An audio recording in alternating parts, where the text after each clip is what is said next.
Okay, it is 1 o'clock, folks. Let's get this party started, right? Whoop, whoop. All right, if you guys didn't hear me before, VPK is celebrating 20 years. Let's hear it for our VPK providers. All right, and then we have the hot link for the VPK 20th birthday toolkit. Just so you know, this is no small thing. I am going to show you that when you click on that link, it takes you to this wonderful, beautiful page here of the Florida Department of Education. It may look like all business, but as you get into it, you're going to see there's a web banner, there's some birthday infographics. Look how happy they are. There are all kind of tools there for you guys to enjoy and utilize. There's even, look at this, graduation's coming up, folks.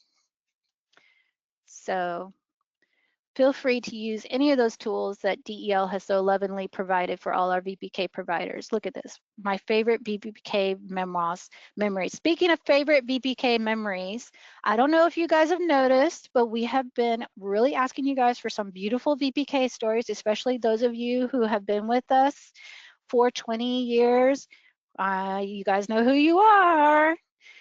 I have a bag to put the names of those who send in stories. We'll do a raffle, and I have a bag full of goodies, and you guys know how I love to give away goodies. I'm your professional development manager, Lily. Of course I like to give you stuff. So if you will send us in those stories, I will put your name in a raffle for this bag of goodies that is both for infant, toddler, and pre-K. So I look forward to that. All right. And if you're just a VPK provider and you send in a story, don't worry, I'll make sure it's all pre-K stuff. All right. All right. Hopefully I'll hear from you guys soon. Email those stories, please, to quality@elc-marion.org, and we'll make sure they get to Wendy, who will be organizing the public relations portion of all that, okay? Again, that's quality@elc-marion.org. So let's celebrate. I look forward to hearing those stories. And those stories will be shared with DEL, just so you know. So brag on yourself. All right, partner updates. Let me see if there's any partners. If you are a partner and you would like to share, please, pretty please, raise your hand so that I can find you and unmute you. And I be a looking.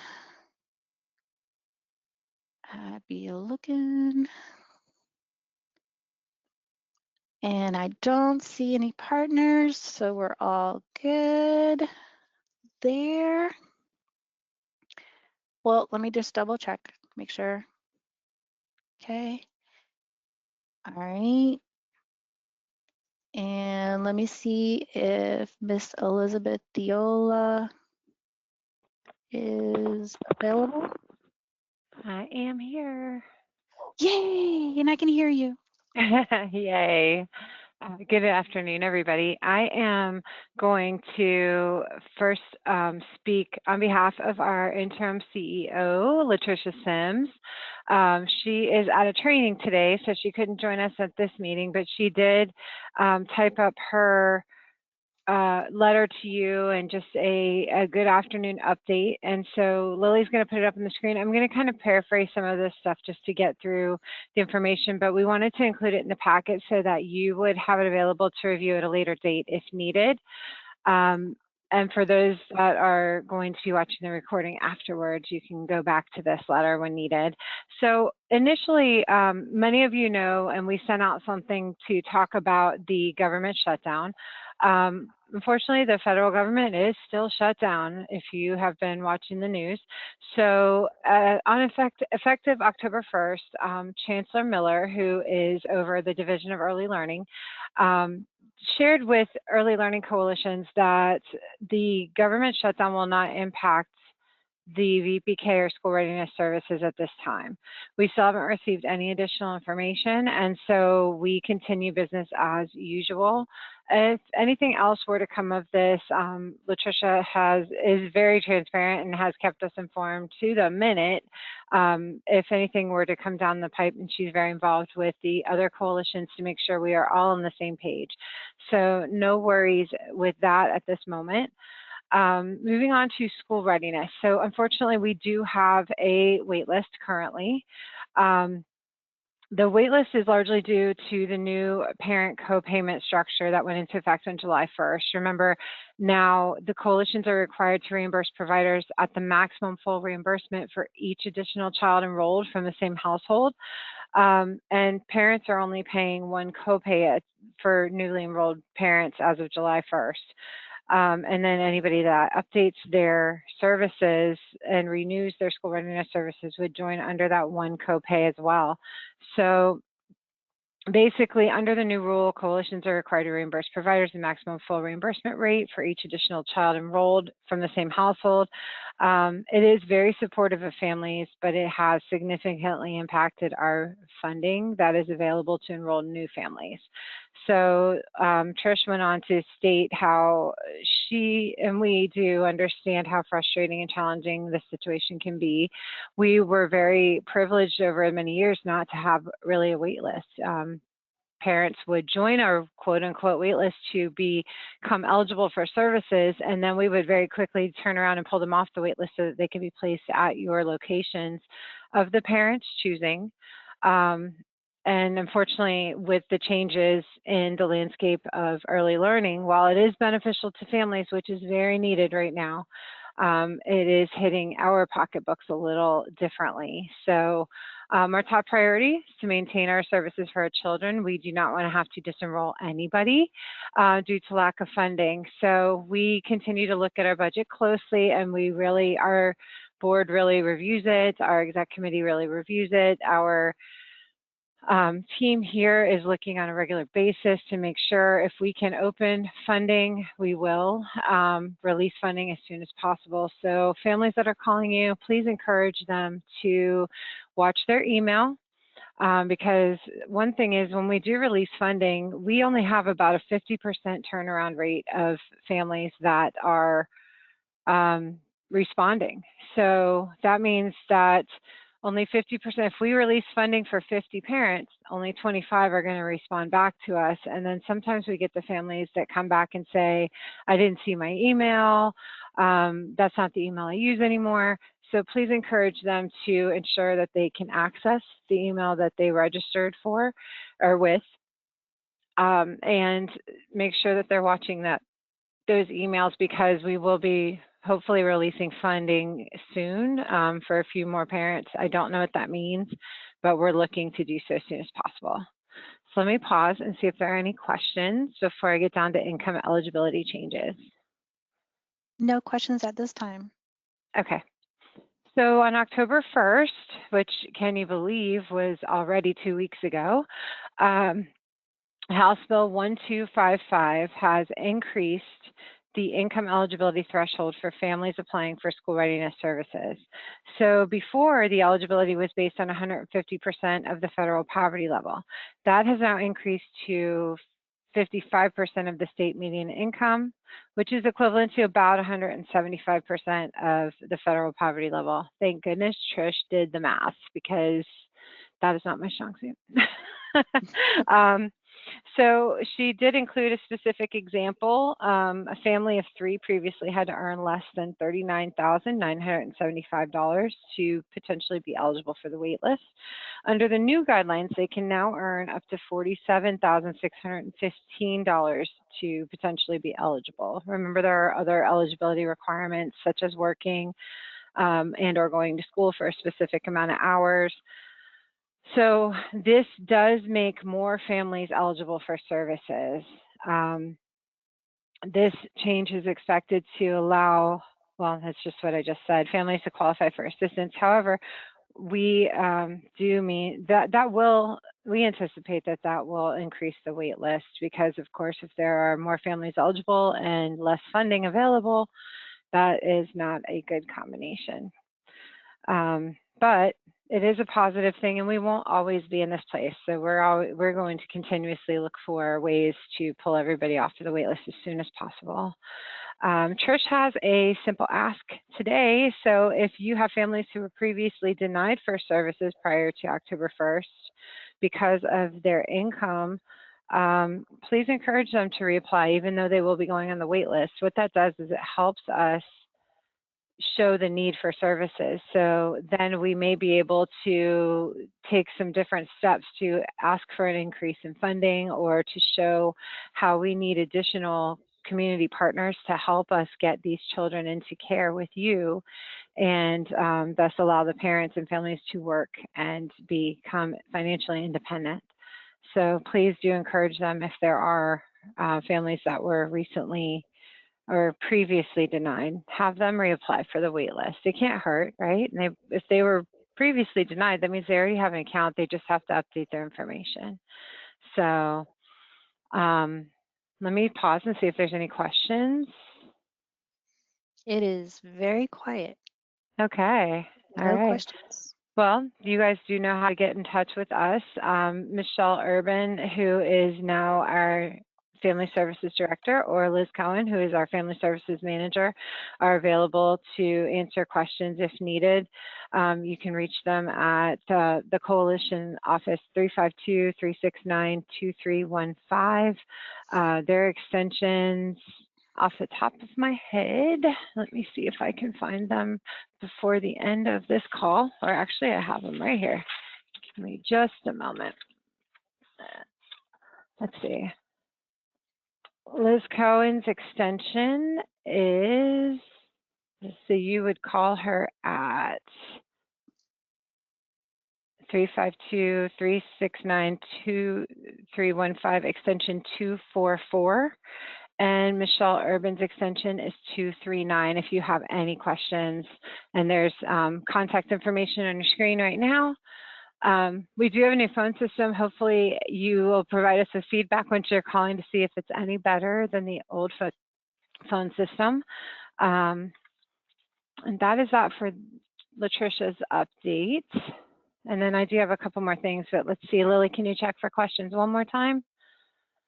I am checking for questions.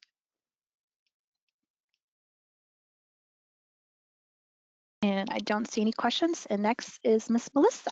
Well, hold on. I got two more updates really quickly. And then I promise I will turn it over to Melissa. It's okay. They're not on here. So in your packet, there is a diabetes flyer. It's early detection of diabetes in children. So November is Diabetes Awareness Month, and actually there is a new statute in place that requires coalitions to connect with our VPK families, but I think we should connect with everybody, on screening children for diabetes, for type 1 diabetes. This is a very scary thing, and if a family knows what to look for and they can catch it earlier, this is type 1 that they're discussing here, not even type 2. So there is, and usually when this kind of stuff comes out, that means that there's been an increase in children being diagnosed with type 1 diabetes. So it's really important to look at some of these. I looked at these for my own child going, oh, irritability, behavior changes. Okay, no, maybe that's just, he's almost a teen, if you can believe it. But I am following these steps for my own child, and I would encourage you to share it with your families. We are going to be posting it on the Coalition website. We are going to be including it in the CCR&R Child Care Resource and Referral information that we send out to families as well. But please do share that with your families. It's really, really important to catch these things early. Just like early learning, the earlier we get them, the more impactful it'll be. So I encourage that, and that is in your packet. So if you want to print it, put it out, there is a QR code on there. And I actually found this infographic to be really, really well done and very good on the information as far as clarity. So please share widely. The other thing that's going to be coming up, and I don't have this in your packet, but we'll make sure we get more information to you, is our local Children's Alliance is supporting on November 15th, I believe, it's Put Your Phone Down Day. So there's a campaign going around, I believe it's nationwide, that says, put your phone down and pay attention. The campaign is called Look Up Marion. So let's see if Lily, let's see how good she is, guys. I bet she finds it right away. Put down the phone day. Look at you, you little rock star. All right. Put down the phone day. She didn't know I was going to talk about this today. So, but this morning I was reminded by one of our community partners at the Children's Alliance that, and And there is a really cool little 1-minute video there that you can watch, but it really talks about being present for your children, being present for yourself, the dangers that our phones can, while they are a really good resource for information, and to take a little mind break from time to time. They are dangerous. So many car accidents are caused by being distracted by your phone. I am guilty. My GPS, I swear, knows everything about me at this point.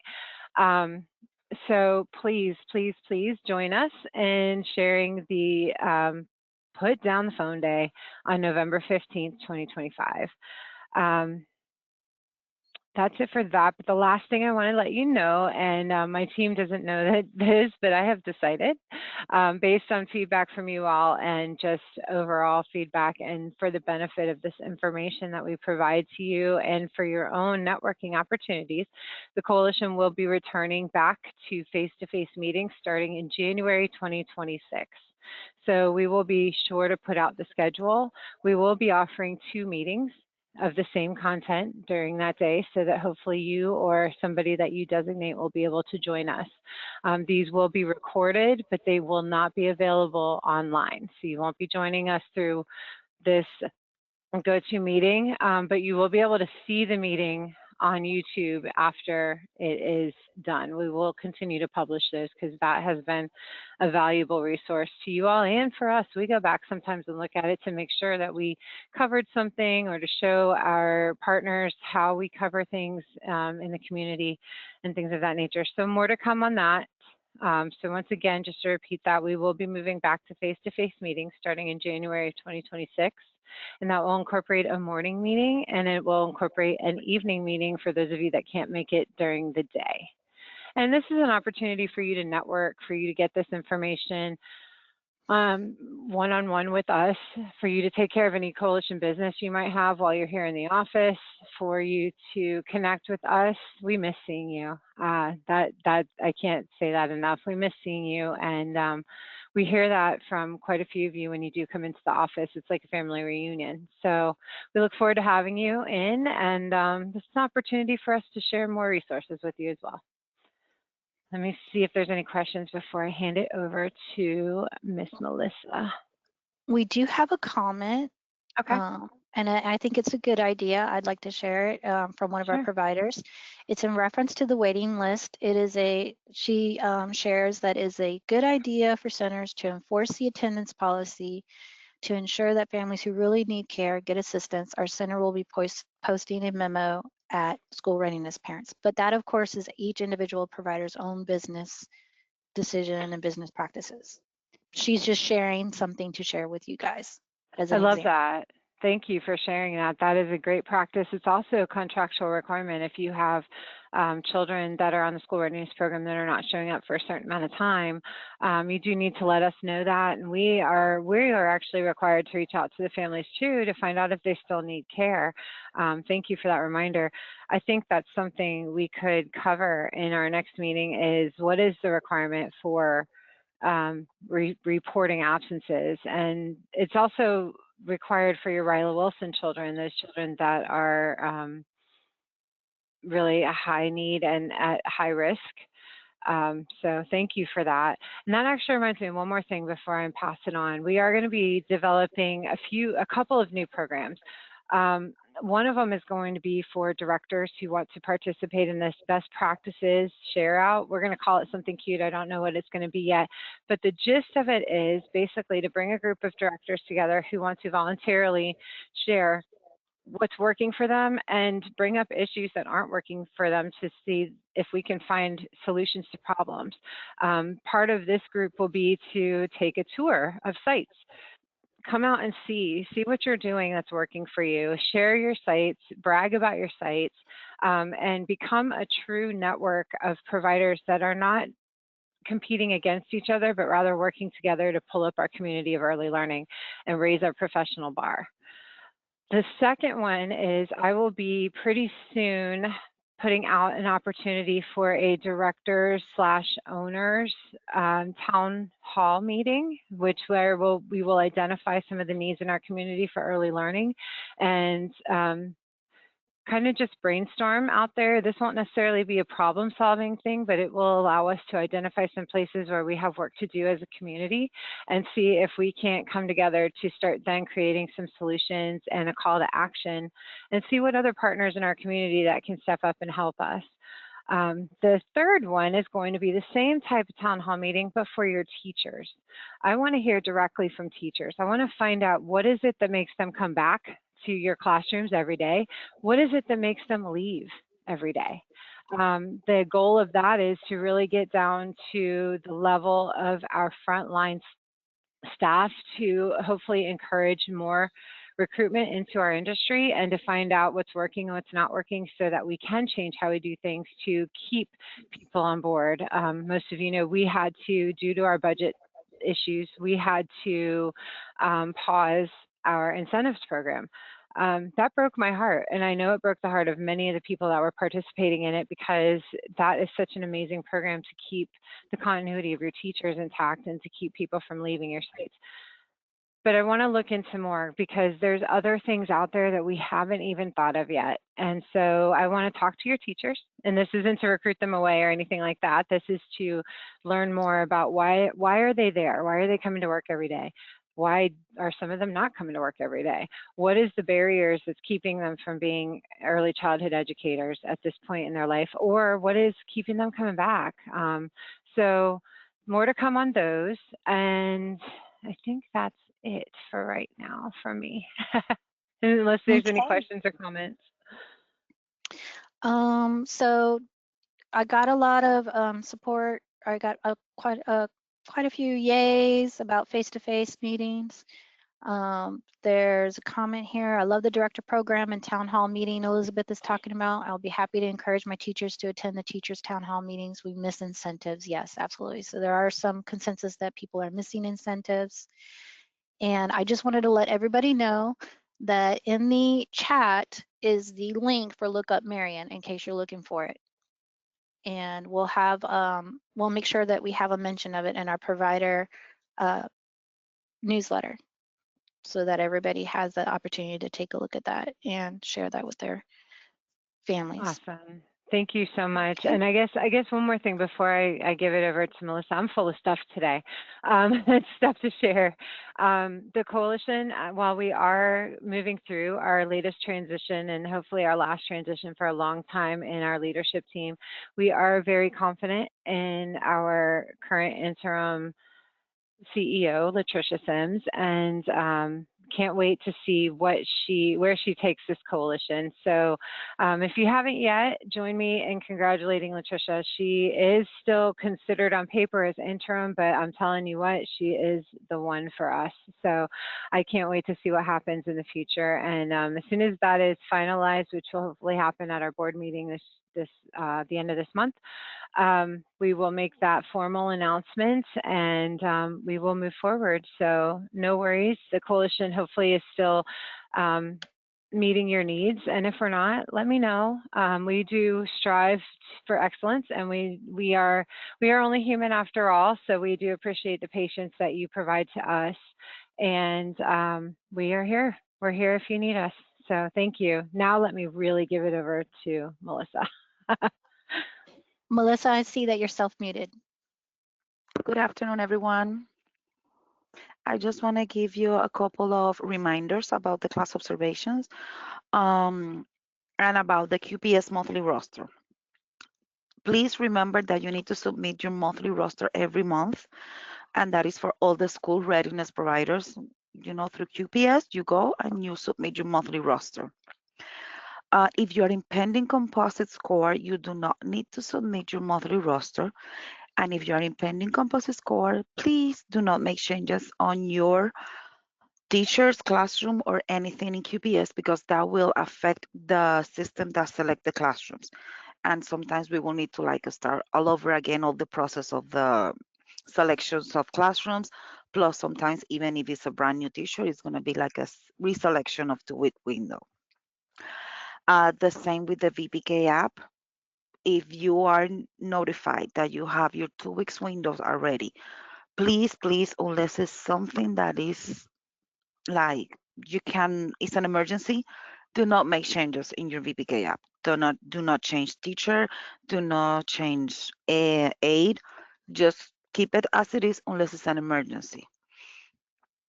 I want to remind you about the selections of your blackout dates. The SR and VPK programs, they have 3 days that you can select as blackout dates. Those days, we block them in our calendars, and we will not be going to your facility to complete observations on those 3 days that you select. If you have a non-instructional day for VPK and you do not put that in your blackout date, we can run into the situation that an assessor will go to your facility to do a VPK observation and there's no VPK happening. And that's something that we don't want to have our assessors wasting their time going there and you did not select that day.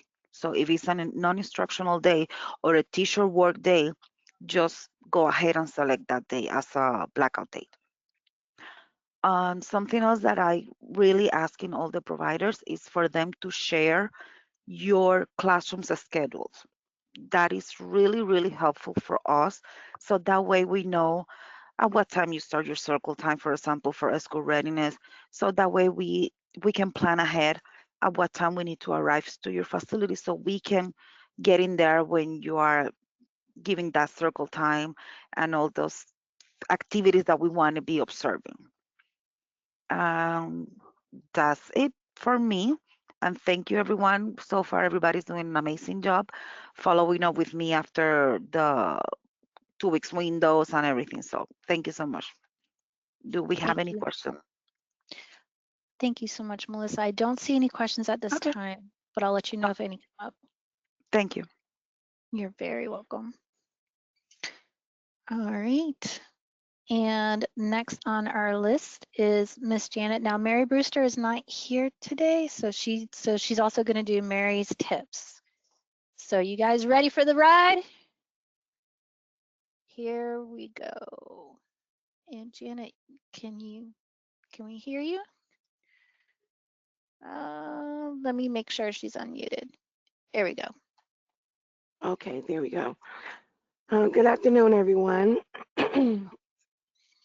Okay, so I'm going to discuss VPK and school readiness. I want to pick up where Melissa left off on your VPK apps with making any changes to your classroom or your teachers.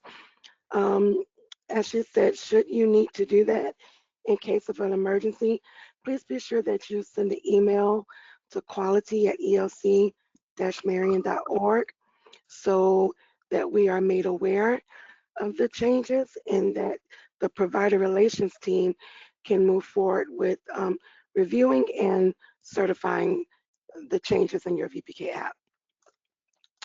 With that being said, I'm going to move on to VPK updates. I want to take this time to congratulate every VPK provider on successfully completing Progress Monitoring 1. We are so proud of you guys.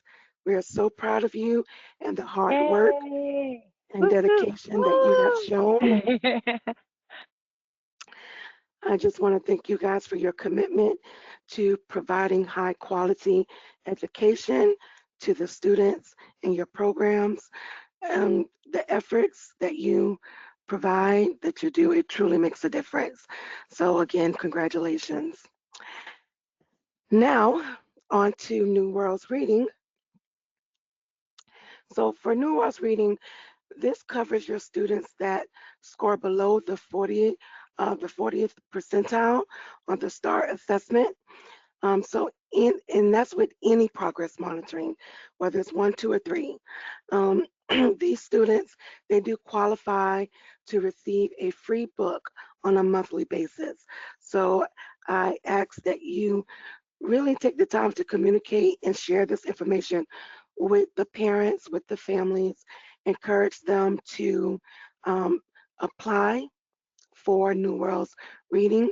My daughter receives a book every month. She's well beyond VPK, but just them getting that book in the mail, that package that has their name on it, children get really excited when they get a new book, and you as providers can work with the parents on taking the time to read with their children. 15 minutes a day, sometimes even more, can make a difference.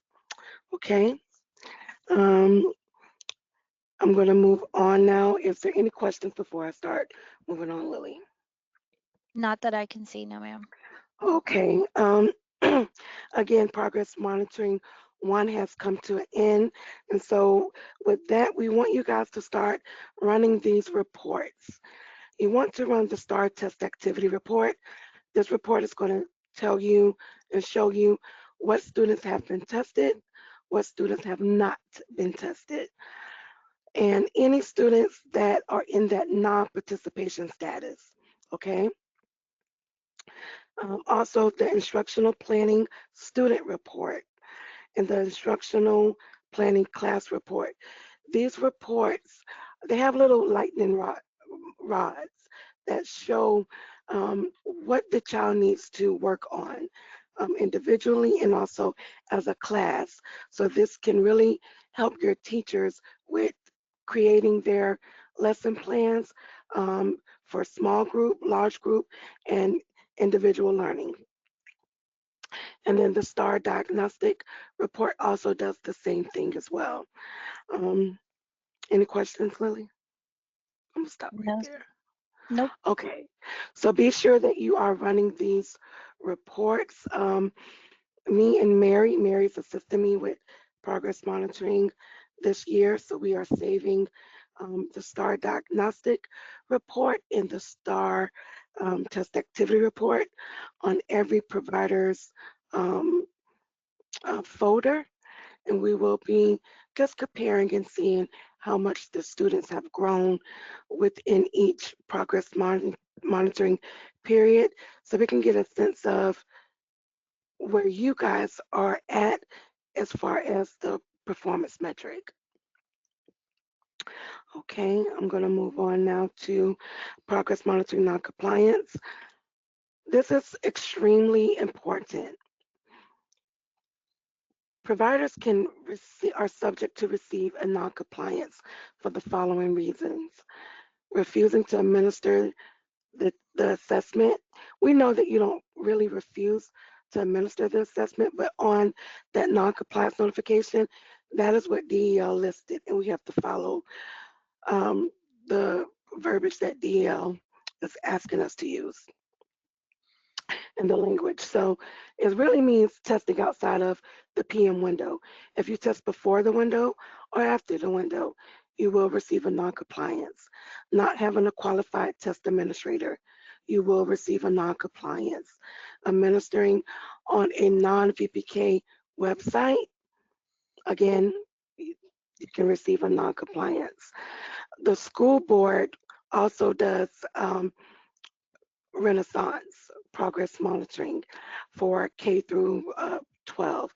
So you want to make sure that you are administering the progress monitoring, the STAR test assessment on the correct website. If you have any questions in regards to that, please send an email to quality and we will assist you with that. Also, if you did not have internet connection, so if we see that no students have been tested and your window has passed, and you let us know, hey, I didn't have internet connection, we must provide you or send you a non-compliance for that reason, okay? Please be sure that you contact the Provider Relations Department if you have any issues related to progress monitoring. It's very important, it's essential that we collaborate together to make sure that each student receives their test, okay? Lily, do we have any questions? We do have a question. Okay. Do we test a child that started after the monitoring window? Absolutely, absolutely. Um, if you go back and you listen to previous provider meetings, I've stated that before too. If you have a student that starts after your PM has ended, you are required to test that student. If you do not test that student, you will receive a non-compliance for that, and you will be required to test the student anyway. I want to note that as soon as your kids start, that's when you should be testing the kids. Even when it comes down to progress monitoring, one in your program starts that first day, test the students. There are a lot of times where um, parents are going through issues and a child may start the program and then may not finish the program or have transportation issues. And then you run the risk of um, receiving a non-compliance because that child was not tested. And we look to see how many days the child attended. And if that child attended 15, 20 days, and then you wait to test to the last minute, like your last 3 days before your PM period ends, we will not accept that the child was not attending the program because we're going to look to see how many days that child attended. Any other questions, Lily, before I move on? No, ma'am. All right, thank you. Okay, so we discussed the non-compliance. I also want to discuss the Educators Academy. It has come to my attention that many providers are not uploading their documentation for their teachers. If you know that you as the director are not going to administer the assessment and your teacher is, EOC expects for that documentation to be uploaded to the document management library. This is a requirement. We need the certificate and we also need the 2 security agreements. If Mary or Cheyenne sends you an email requesting this documentation, we will give you a time frame to have it uploaded to us. Any certificates that we see from your teachers that have been completed after progress monitoring has been administered to the students, that will result in a non-compliance. Okay. If you need any assistance with locating Educators Academy, please send me an email or send my team an email. We're more than happy to walk you through that process. It does look a little tricky when you get onto Educators Academy, and sometimes it's hard to find your certificate or those 2 agreements. I also took the course myself and I've signed those agreements myself, which is why I know how to navigate Educators Academy. So we are more than happy to assist you or your teachers with that, okay? Lily, any questions? Nope. But let me just give you some props there, Miss Janet. I mean, you didn't have to take that course, but she did. She took that course so that she could guide you guys, knowing that you guys are struggling that. Please do not hesitate to call and ask for help. That's why they do what they do. And they want to make sure it's done right so you don't have to get a non-compliance. You got a good leader in Miss Janet. Not many people would Thank you, take Lily. that course when they don't have to. Thank you, Lily. Okay, so I want to move on to the substitute tracking form. This is in regards to your VPK applications. Any late teacher that is going to be out for a significant amount of time, or even just like a few days, if they're not on the premises, then you can use a sub, and that you would have to submit the substitute tracking form. Please be sure that this substitute tracking form is submitted when you complete your attendance. So when you upload your sign in and sign out sheets, this form needs to be uploaded into BlueJeans as well. You want to make sure that you're not having that sub in that classroom more than 30% of the VPK program, okay? All of the information is listed for you into my notes, and that is for summer and also for the school term as well. If you have any questions related to the substitute tracking form or your VPK app, please give me a call. My extension is 238, or send Quality an email. Not only do I receive those emails when you send them to Quality, but the whole team does, okay? I just want to stress, do not remove yourself as the lead and change your title and put yourself as a sub and then put your sub as the lead if your sub does not have the qualifications of a lead teacher. Your VPK app will be rejected, and we cannot certify and approve any unqualified teachers in the classroom. Okay, any questions, Lily? No, nope, no Okay, question. I'm gonna speed it up, and if I'm going too fast, put a message in there for Lily and she'll slow me down. Okay, so now we're moving on to Trucking It to Preschool. We're so excited for our event. This is our second annual Trucking It to Preschool event. This is going to take place January 31st at the Marion Oaks Community Center. As you know, this event will support VPK providers with their recruitment efforts for children and families. Your participation in creating an informative booth showcasing your child care programs, it would be so appreciated. So appreciated.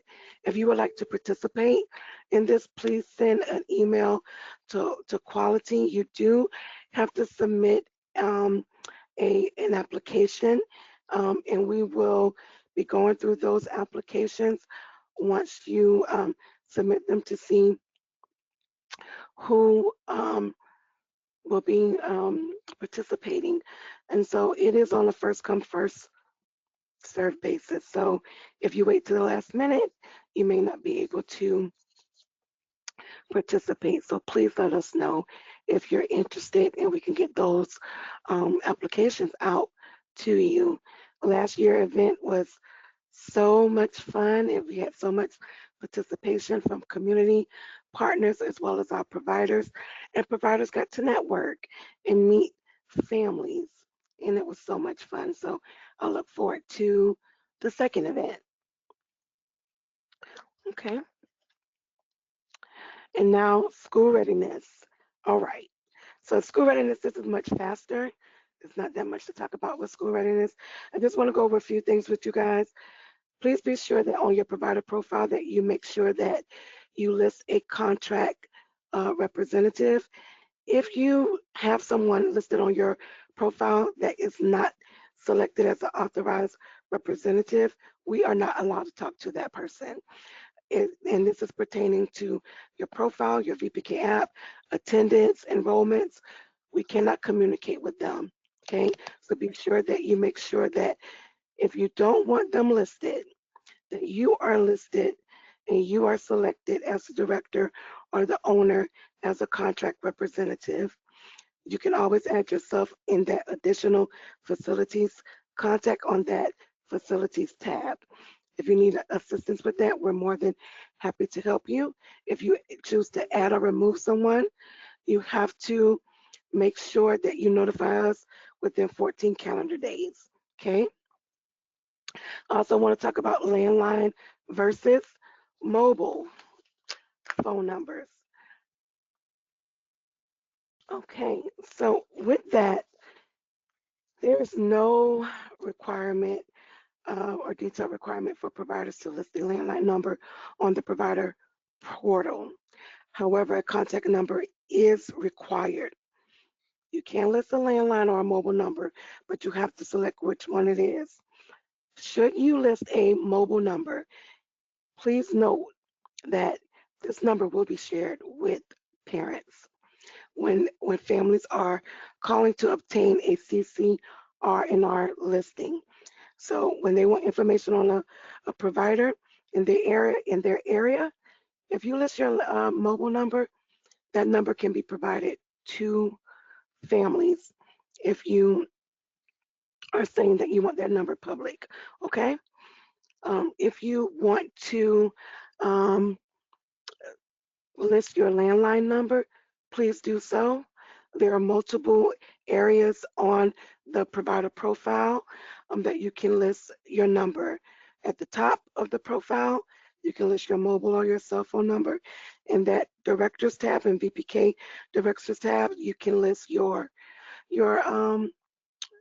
mobile or your landline number. And this also goes for your email address as well. Make sure it's the correct email address. There's a lot of times that our departments or ELC as a whole reach out to providers and the email bounces back because you have changed your email address. Whenever you change your phone number or your email or adding a new person or removing someone, you have 14 calendar days to let us know that this is in your contract, okay? Remember that DCF requires providers to maintain a landline number. So try your best to include that if you can. And then I'm going to go on to Mary's tips, which is the Provider Portal User Guide. Please be sure that you are using your Provider Portal User Guide in regards to, your temporary closure, your VPK apps. If you need anything to assist you with changing your calendar or accepting enrollments, your Provider Portal User Guide is there to assist you. Any questions that you have to that, reach out to the Provider Relations Department, and we will be more than happy to assist you with that. And I did that really fast. I think I did good. You did good, Janet. I just wanted to show you guys what Janet was talking about. Right here is the button for the authorized contract rep. You're the best, Lily. Thank you. Where it says director, you can see that there. And then you have the VPK director has the option as well. And then a little bit further down on the facility tab, you'll see the other contacts that can be made available. And can you go all the way back up to the top for me, Lily? Mm-hmm. Okay.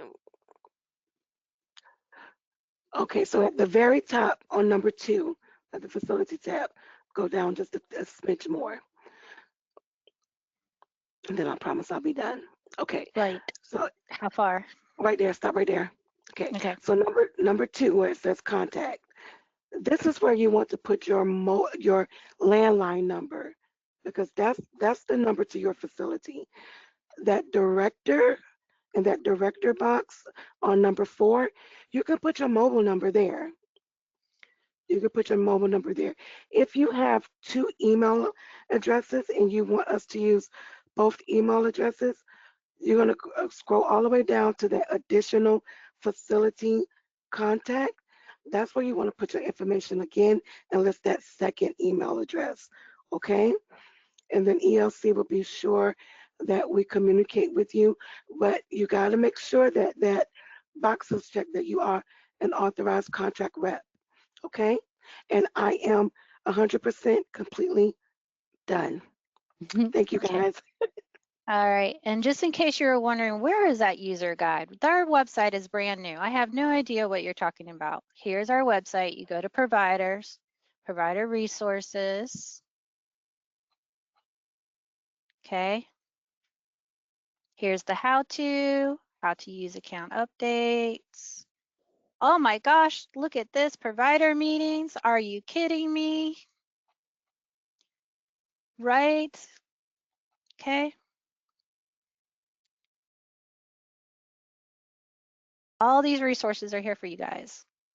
Oh, and let me tell you, when you say you're missing something, that you didn't get the newsletter, yo, here you go. Okay. So here's where you can find the resources and where you could also find the user guide to download. Okay. All right. Now that I took away all your excuses, the next person on our agenda is Miss Michaela Powell. Let me make sure that she is available. Miss Michaela, it says you're self-muted. Hello, everyone. Okay, so today I'm going to speak about maintaining and completing the VPK short and long forms according to Rule 6M-8.305. Can you hear me, Lily? Yes, ma'am, I can hear you. Okay.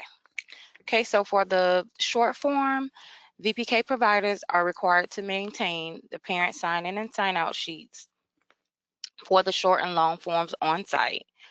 Providers who use the VPK short form must submit a sign-in and sign-out sheet along with the form. The short form attests to the child's attendance for the month and certifies that he or she continues to choose the private provider or public school to deliver the program. The child's name, including suffixes, date of birth, provider name, VPK class, attendance month and year, parent or guardian's printed name, signature, and date signed must be completed on the short form. Please note that this form must be completed following the child's last attendance day during the month and no later than the following month. For the VPK loan form, it must be completed on a monthly basis. Sign-in and sign-out sheets are not required. The child's daily attendance must be submitted or entered on the VPK loan form. Please make sure or ensure that the box 7 is checked on that form. The box 7, it's whether it's entered below or there's an attached document with it. The child's name, including suffixes, the date of birth, the provider name, the class, the attendance month and year, parent or guardian's printed name, signature, and date signed must be completed on the long form. Please note that this form must be completed following the child's last attendance day during the month and no later than the following month.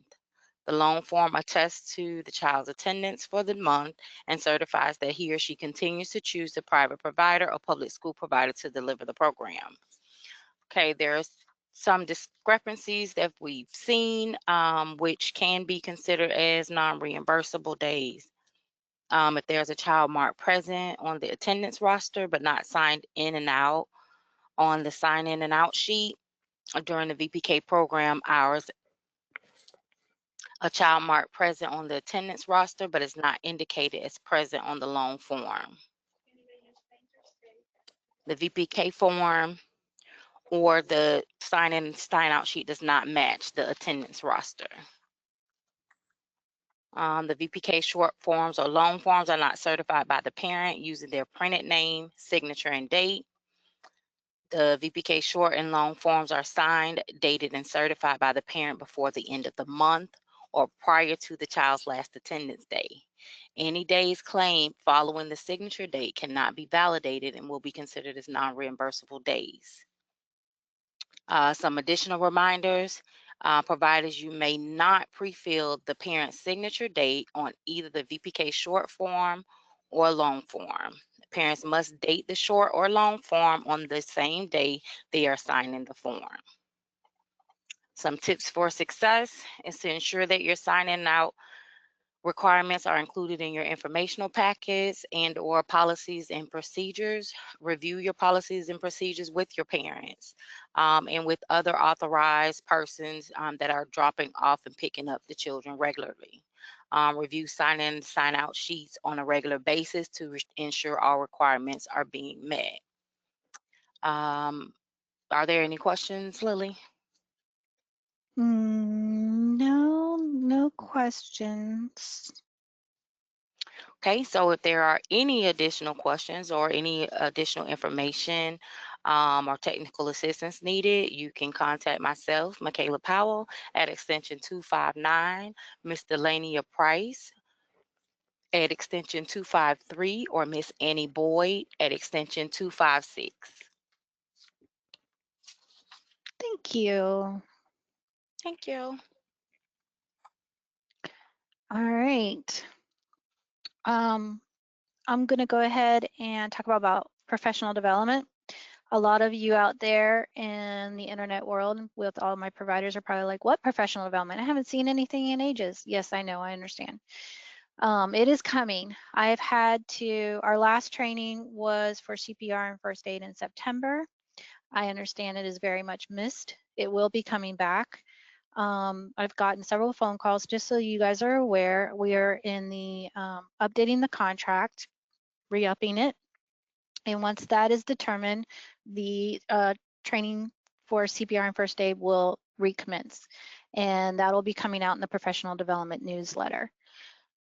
Also, just to recap, I just want to make sure that you guys are aware, again, VPK celebrating 20 years, got the little toolkit here that you saw with all these resources, and the due date for the raffle, bag full of goodies for those of you who submit wonderful, beautiful stories about VPK, especially those who have been with us for 10 or more years, 5 or more years. Maybe you're just starting and you just want to share your experience. We'd love to hear those stories. Please email them to quality@elc-marion.org. We'll make sure that Wendy gets them and we can share them with DEL. The due date is November 19th. I will be announcing the winner, so you'll want to get it to me no later than November 15th. Again, I will be announcing the winner at our next provider meeting, November 19th. So I look forward to those stories, guys. Thank you so much. If there's no other questions, let me just double check.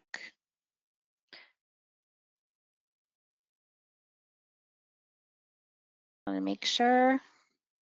I will give you your last 4 minutes. Have a wonderful rest of your day, y'all. Bye.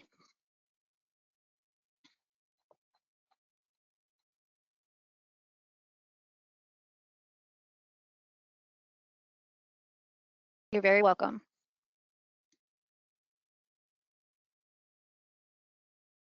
You too. I love the camaraderie. I can't wait to have these face-to-face meetings where we can do this in real time. Thank you so much for all your support, guys. We really appreciate you all and what you do. Thank you.